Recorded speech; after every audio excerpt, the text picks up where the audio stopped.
Buenos días, queridos estudiantes. Tengan todos un excelente día, hoy 11 de enero del año 2021, en su asignatura de Historia. Iniciamos este día con la bendición de nuestro Padre Celestial. Tenemos el objetivo de este día, identificar las manifestaciones culturales a partir de la descripción del contexto histórico en que se originaron para distinguir cuáles de estos elementos son parte de nuestra identidad latinoamericana y ecuatoriana en la actualidad. Iniciando la unidad 6, el judaísmo, su influencia en Occidente, tenemos el origen e historia de los hebreos. La zona creciente fértil estaba habitada por otros pueblos, además de los mesopotámicos y los egipcios, uno de ellos en el pueblo hebreo, que hizo un gran aporte religioso, moral e intelectual al occidente. El pueblo hebreo es originario de Arabia y de las regiones ubicadas de lo que fue la antigua Mesopotamia. Sus orígenes se remontan a 200 años antes de Cristo. Eran grupos nómadas que salieron de la Ur y Harán, ciudades de Mesopotamia, bajo su líder, el patriarca Abraham. Fueron llamados hebreos, que significa gente de más allá, cuando llegaron a Canaán. Organizados en grupos familiares o clanes, eran nómadas, seminómadas. El patriarca, el más anciano, tenía funciones religiosas, militares y jurídicas. Abraham fue elegido por su Dios para sellar un pacto. Se dirigían a Canaán en busca de la tierra prometida. Luego vemos nosotros, los hijos de Abraham, los patriarcas. El pueblo hebreo es originario de la Ur de Caldea, una región mesopotámica donde hace unos 3000 años antes de Cristo vivían tribus seminómadas de lengua semita dedicadas al pastoreo, gobernadas por una patriarca que se desplazaban por los territorios del creciente fértil. 2000 años antes de Cristo, varias tribus abandonaron Ur y se desplazaron con sus rebaños hacia Siria. Los hijos de Abraham, Jacob, Isaac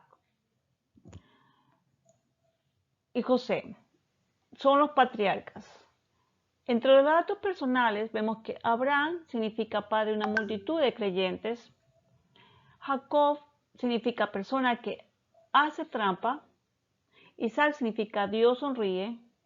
El nombre de José, su significado es único. Él fue el penúltimo de los 12 hijos de Israel. Su misión fue salvar al pueblo de Israel y se muestra compasivo y bondadoso con sus hermanos. Observamos nosotros luego en el pueblo de Israel una breve historia. ¿Qué tenemos aquí? Como nosotros observamos que Abraham fue padre de Isaac y este de Jacob. Según el relato bíblico, Jacob luchó con el ángel de Dios y lo venció, por lo que su nombre cambió a Israel, que significa el que lucha con Dios. Israel tuvo 12 hijos, cada uno de los cuales fue patriarca de su propia tribu. Estas fueron 12 tribus de Israel. Desde entonces los hebreos también fueron denominados israelitas, esto es, descendientes de Israel. Y como vimos que Israel fue el nombre de Jacob. No vamos a olvidar esto. Pues la época de los patriarcas, eso es en el siglo XX al 16 a.C. Abraham, Isaac, Jacob y sus 12 hijos, su función era, tenían clanes nómadas de raza semita, deambulaban por el creciente fértil, Mesopotamia, Canaán, Egipto. Eran patriarcas, jefes o padres de estos clanes. Eso significa patriarcas. Pues su vinculación al Dios del Padre, depositarios de promesas para sus descendientes. En esta época hubo esclavitud y éxodo, aparte hubo asentamiento en Canaán y la monarquía unida. Cada uno con sus respectivos patriarcas. En la época de la esclavitud estuvo Moisés, Aarón, Josué. En el asentamiento en Canaán estuvo Josué, los jueces que fueron Gedeón, Sansón, Débora, Jefté, Samuel. Y en la monarquía unida estuvieron los reyes Saúl, David y Salomón.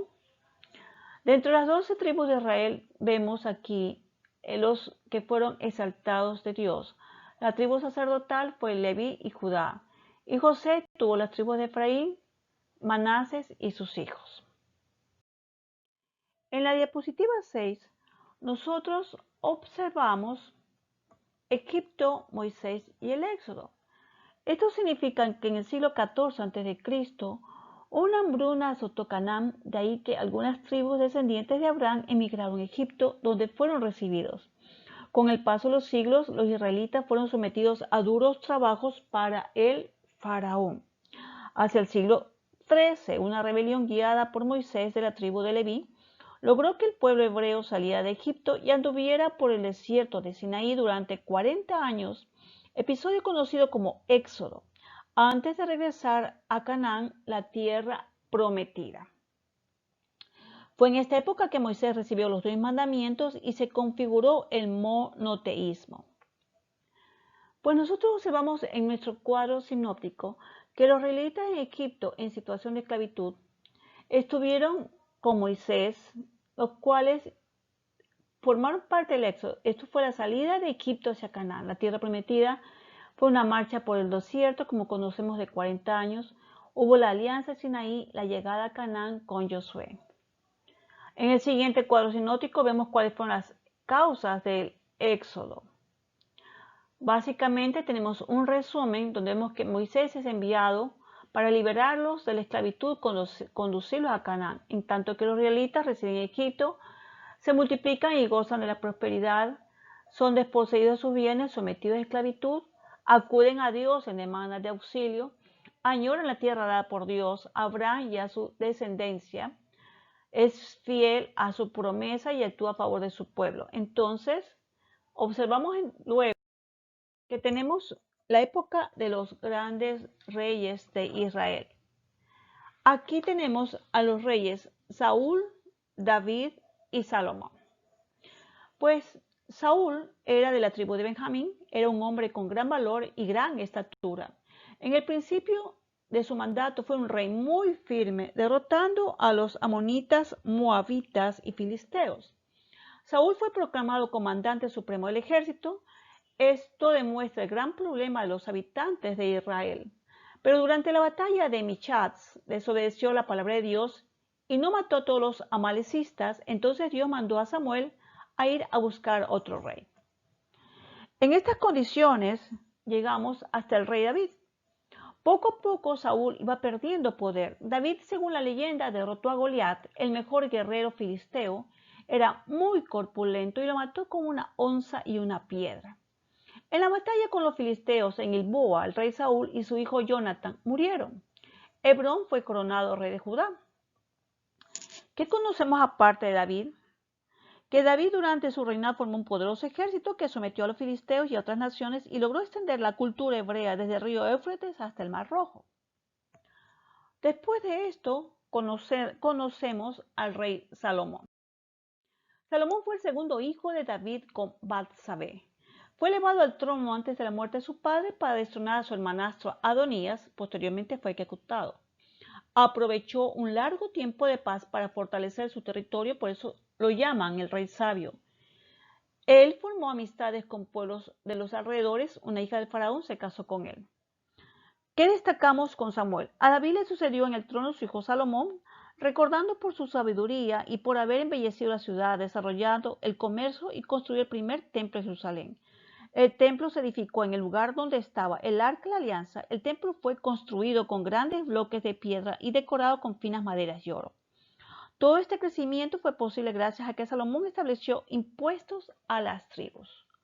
Después de la construcción de Salomón comenzó a alejarse de su pueblo, actuó con más dictadura. Aumentaron entonces las críticas a su estilo de vida y a su actividad política. En este día les dejo una frase: las cicatrices del alma. Dios te bendiga siempre y recuerda que si te había dolido alguna vez el alma es porque Dios te ha agarrado demasiado fuerte para que no caigas. Esta frase, en base a lo que hemos revisado este día, recuerden siempre tener presente en su diario vivir a nuestro Padre Dios. Dentro de los anexos les dejo un video sobre los hebreos.